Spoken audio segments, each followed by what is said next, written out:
అందరికీ నమస్కారం. నా పేరు పద్మావతి అండి. మా పాప పేరు స్నేహాంజలి. మాకు గవర్నమెంట్ హాస్పిటల్లో ఇలాగా రాజమండ్రి గవర్నమెంట్ హాస్పిటల్కి అప్లై చేసుకున్నాం మెడికల్ షాప్కి. పాప మున్సిపల్ స్కూల్లోనే చదివారు. మా పిల్లలిద్దరు కూడా వాళ్ళు బాగా చదువుతారు. ప్రతి దాంట్లో కూడా కాలేజ్ ఫస్ట్, స్కూల్ ఫస్ట్లో వచ్చి రావడంతో ఈ అవకాశం అయితే ఇచ్చారండి మా పిల్లలకి. ఎందుకంటే మేము వ్యాపారం పెద్దవి ఇది చేసుకోలేక ఉద్యోగాలు చేసుకోలేమని చెప్పి ఈ అవకాశం అయితే పాపకి ఇచ్చారు. మెడికల్ ఆ అమ్మాయి చదువు కూడా మెడికల్కి సంబంధించిన చదివింది కాబట్టి ఈ అవకాశాన్ని ఇచ్చారు. రూరల్లో వాళ్ళు 5 సంవత్సరాలు చేసుకున్నారండి. 5 తర్వాత మళ్ళీ రెన్యువల్ చేసుకున్నారు. రెండోసారి కూడా రెన్యువల్ చేసుకున్న తర్వాత కూడా మూడోసారి కూడా రెన్యువల్ పెట్టుకున్నారు. ఎవరైనా సరే కాల పరిమితి 5 సంవత్సరాలే. ఎవరికైనా ఇది డోక్రా తరంగా వచ్చింది. ఎవరైనా సరే నిరుపేదలు అయ్యుండి మెప్మాలా ఉంటే ఎవరైనా అప్లై చేసుకోవచ్చు. ఎటువంటి పార్టీలకు సంబంధం లేదు. కానీ ఈ ఇష్యూని పార్టీల పరంగా తీసుకొచ్చి నాయకులను బ్యాట్ చేసి మేము అలాగే నాయకులను మేము బ్యాట్ చేయట్లేదు. కానీ మా నాయకులను బ్యాట్ చేసి మమ్మల్ని ఏడిపిస్తున్నారు. మాకు ఇదే జీవనాధారం. మా వారికైనా నాకైనా మా పాపకు కూడా ఇదే ఆధారం. మాకు ఎటువంటి ఆధారాలు లేవు. మాకు ఏ ఇసుక ర్యాంపులు రాలేదు. మాకు ఏ పదవులు రాలేదు. మాకు ఉన్నది ఇది ఒకటే. మాకు ఇది ఇవ్వకపోతే మటుకు మేము ఇక్కడే ఉంటాము. ఏమైనా చేసుకోండి. మాకు ఇదే జీవనాధారం. ఏదైనా మా పాపకేంటి మాకేంటి మా వారికి కూడా ఇదే జీవనం. మా మెడికల్ ఫీల్డే. మీ మెడికల్ తప్ప మాకు ఏ పని చేత కాదు.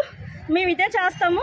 మా మెడికల్ షాప్ మాకు ఆర్డర్లు 5 డిపార్ట్మెంట్ల నుండి కూడా ఆర్డర్ వచ్చిందండి. మేమేమీ కూడా ఎవరిని ఇది చేయలేదు. మేము ప్రతి రూల్ ప్రకారంగా వెళ్ళాము. ఇది రూరల్ నాయకులు మమ్మల్ని ఏడిపించడానికి చేస్తున్నారు.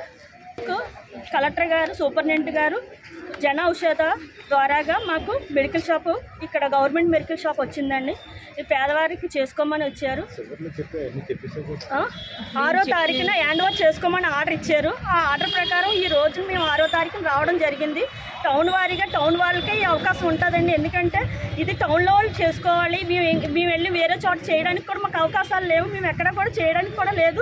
మా టౌన్ వాళ్ళు అయ్యి ఉండి టౌన్లో చేసుకోకుండా ఎక్కడ చేయడానికి మాకు అవకాశం. రూరల్లో వచ్చి ఇక్కడ ఆల్రెడీ 5 సంవత్సరాలు ఒకసారి, 3 సంవత్సరాలు ఒకసారి చేసిందండి. ఇప్పుడు 8 సంవత్సరాల నుండి ఆవిడ చేస్తుంది. ఇప్పుడు కూడా ఆవిడ చేస్తానంటే మేము ఏమైపోవాలి? టౌన్ వాళ్ళు దీని మీద బతికే వాళ్ళం ఏమైపోవాలి? మాకు ఆవిడకి ఇసుక ర్యాంపులు ఉన్నాయి, పెద్ద పదవులు ఉన్నాయి. ఆల్రెడీ దీని మీద ఇప్పటికి చాలా సంపాదించి ఉన్నది. మేము సంపాదన కోసం కాదు, మా బతుకు తెరువు కోసం మేము అడుగుతున్నాం. మా పొట్ట కూటి కోసం మేము బతుకుతున్నాం తప్ప వేరే దేనికోసం ఆశించి మాత్రం కాదు అని చెప్పేసి మాకు డ్వాక్రా గ్రూప్కి ఈ మందుల షాపులు ఇవ్వడం అనేది జరిగింది. ఆ రోజున బాబు గారి హయాంలోనే నాకు స్వయంగా ఈ మెడికల్ షాపులు అప్పచెప్పారు. ఈ రోజున మరి గత వైసీపీ ప్రభుత్వం 5 సంవత్సరాలు ఉన్నప్పుడు కూడా నన్ను ఎవరు ఇబ్బంది పెట్టలేదండి. నేను తెలుగుదేశం పార్టీ చెందిన మహిళను అయినప్పటికీ కూడా నన్ను వైసీపీ వాళ్ళు కూడా నన్ను ఆ రోజు ఇబ్బంది పెట్టలేదు. మరి ఆ రోజున 1-2 సార్లు వాళ్ళు డాక్టర్ వైఎస్ఆర్ పేరును బోర్డులు మార్చాలని మాత్రమే వాళ్ళు ఆ రోజున చెప్తే నేను తప్పని పరిస్థితుల్లో నాకు ఇష్టం లేకపోయినా నేను డాక్టర్ వైఎస్ఆర్ బోర్డు పెట్టాను. ఏ రోజు కూడా మాకు చంద్రబాబు నాయుడు గారు మహిళల కోసమే పాటుపడుతుంటే ఇక్కడ నీచ రాజకీయాలు చేస్తున్నారు.